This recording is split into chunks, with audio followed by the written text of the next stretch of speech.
सरफरोशी की तमन्ना अब हमारे दिल में है, देखना है जोर कितना बाजुए कत्ल में है।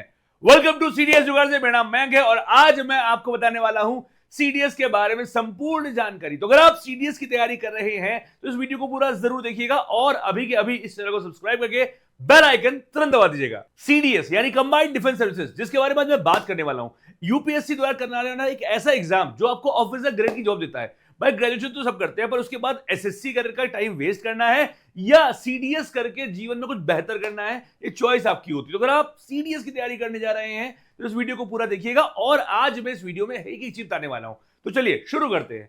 सीडीएस भाई, अगर आप ग्रेजुएशन के लास्ट ईयर में हैं और साथ में आपका मन है कि आर्मी, एयरफोर्स, नेवी ज्वाइन करना हो, वेदर आप लड़के हो या लड़की हो, तो ये एग्जाम सिर्फ आपके लिए है। बड़ा ही आसान एग्जाम होता है और आराम से क्वालिफाई होता है अगर कायदा और तरीका पता हो तो चलिए, सबसे पहली बात, अनलाइक एनडीए इसमें थोड़ा चीजें अलग होती है। IMA, Indian military academy, officer OTA, officer training academy, Indian naval academy और इंडियन एयरफोर्स एकेडमी यानी एएफए, ये चार विंग्स होती हैं। तो थोड़ा अलग अलग कहानी होती है। जैसे आईएमए क्या होता है बेटा, लॉन्ग टर्म होता है ना, पर ओटीए क्या होता है, शॉर्ट टर्म होता है। आईएमए क्या होता है, सिर्फ लड़कों के लिए होता है। ओटीए क्या होता है, लड़के और लड़कियों दोनों के लिए होता है।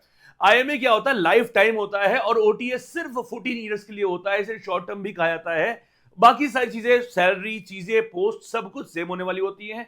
हाँ, इन लोगों की जो कट ऑफ है वो अलग अलग जाती है। तो इसके बारे में हम लोग चलिए बात करते हैं, आगे बढ़ते हैं। ये यूपीएससी करवाता है। भाई प्रोसेस क्या होता है, प्रोसेस बहुत सिंपल सा, वही कि सबसे पहले होता है रिटन एग्जाम, जो साल भर में एक बार नहीं 2 बार होता है। यस, ये ऐसा एग्जाम है जो साल भर में 2 बार आपको मौका देता है अपने सपनों को पूरा करने के लिए।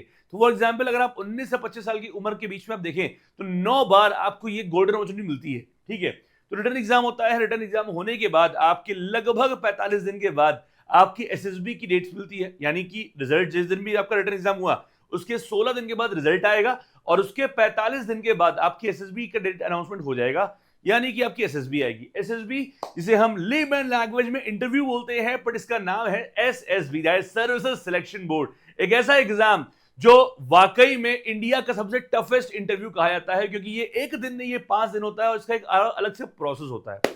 ठीक है, और आखिरी में होता है मेडिकल्स, फिर होती है मेरिट। ये 4 प्रोसेस होते हैं आपके इस एग्जाम के। अगर बात करें एजुकेशन क्वालिफिकेशन की, तो कुछ बातें समझिएगा यहां ध्यान से, कि अगर आप मान लीजिए आपको जाना है आईएमए या ओटीए में, तो डिग्री ऑफ रिकॉग्नाइज्ड यूनिवर्सिटी और इक्विवेलेंट। ठीक है, आईएमए जाना, आईएनए जाना है तो डिग्री इन इंजीनियरिंग ओनली। अगर आपको एएफए जाना है तो degree of recognised university with physics and maths, यानी 12th में आपका फिजिक्स मैथ होना जरूरी था, और बैचलर्स ऑफ इंजीनियरिंग यानी बीटेक किया होना चाहिए। तो ये 3 पॉसिबिलिटी होती है एजुकेशन क्वालिफिकेशन की अगर हम बात करें। तो अब इसके बाद आती है बारी असली चीज की। वो क्या है, वो है एज। भैया हम फॉर्म भर कर सकते हैं, क्या हमारी सर उम्र हो गई है? तो बेटा अगर आप अपने ग्रेजुएशन के लास्ट अपीयरिंग में है, लास्ट सेमेस्टर के अपीयरिंग में है, तो यस यू आर एलिजिबल। और एज लिमिट अलग अलग होती है। अगर मैं इंडियन मिलिट्री एकेडमी की बात करूं यानी आईएमए की बात करूं तो 19 से 24 साल होती है, वहीं आईएनए की 19 से 24 साल होती है, पर एएफए की 20 से 24 साल होती है, और ओटीए में 1 साल एक्सटेंडेड होता है, तो 19 से 25 साल इसकी एज होती है। फिर अगर मैं आपसे बात करूं कि इस बार जो आप एनडीए 1 सीडीएस 1 2026 की जो तैयारी कर रहे हो, उसकी एज एलिजिबिलिटी क्या होती है, तो उस पर आइए जरा प्रकाश डालते हैं। तो एज एलिजिबिलिटी की बात करते हैं।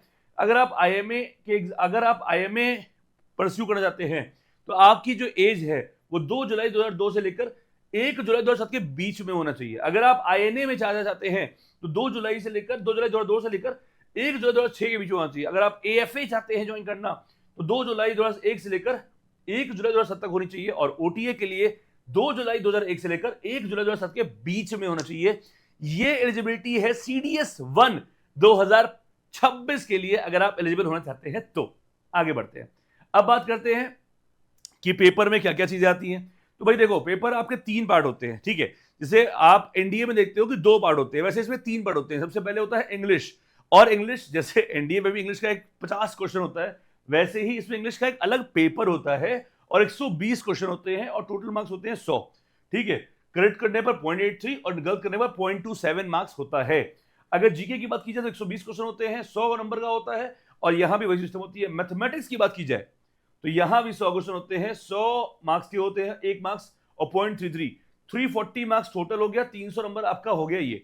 तो ये होती है कुछ आपके एग्जाम, 3 पेपर होते हैं, 3 मीटिंग में होते हैं, एक ही दिन होते हैं और अलग अलग मीटिंग में होते हैं।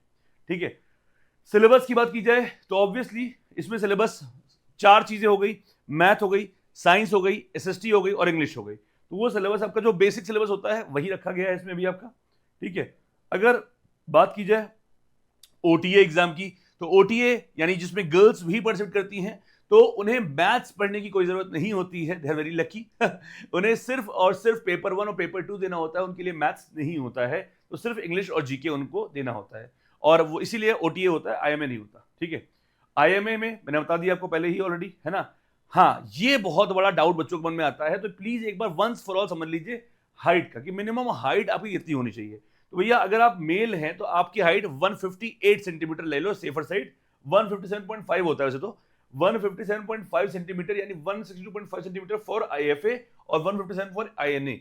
तो अगर सेफर साइड लेना है तो 163 सेंटीमीटर अगर आपकी हाइट है तो आप हर एक एग्जाम के लिए एलिजिबल हैं अगर आप मेल हैं, और फीमेल के लिए 152 सेंटीमीटर। ठीक है, आगे बढ़ जाओ। अब एकेडमी कट ऑफ लगभग इस बार की अगर मैं बात करूं कि जो अभी सीडीएस का पेपर हुआ है, सीडीएस 2025 का, तो कट ऑफ कितना जाना चाहिए उसका, तो अगर मैं आईएमए की बात करूं तो 125, आईएनए की बात करूं तो 115, एएफए की 130 और ओटीए कट ऑफ काफी कम 80 नंबर आती है, बिकॉज इसमें 2 सब्जेक्ट होते हैं। ठीक है, चलो अब last but not the least, खत्म करने से पहले मैं एक ही चीज कहूंगा कि अगर सीडीएस 1 2026 की आपको प्रॉपर तैयारी करनी है तो 2 जगह हैं, एक हमारे ऑफलाइन सेंटर लखनऊ आप आ सकते हैं, और एक हमारा ऑनलाइन बैच जो सीडीएस जुगाड़ से भी चल रहा है, इसका नाम है रैंकर्स बैच। जो बच्चे एनडीए के थ्रू सीडीएस से आए हैं वो मुझे बहुत अच्छे से जानते होंगे, जो नहीं अभी जानते हैं वो जान जाएंगे कि जिस तरह हम लोग ने एनडीए में रूल किया है वैसे ही अब सीडीएस की बारी है, और सीडीएस 1 2026 में आप देखिएगा सबसे ज्यादा सिलेक्शन कहीं से होंगे तो वो सिर्फ और सिर्फ एक ही जगह से होंगे, वो है मैथ्स जुगाड़ से। तो अगर आप वाकई में सीडीएस की तैयारी कर रहे हैं, पहली बार, दूसरी बार, तीसरी बार, चौथी बार, कितनी भी बार कर चुके हो, पर अगर आपको ढंग से पहली बार तैयारी करनी है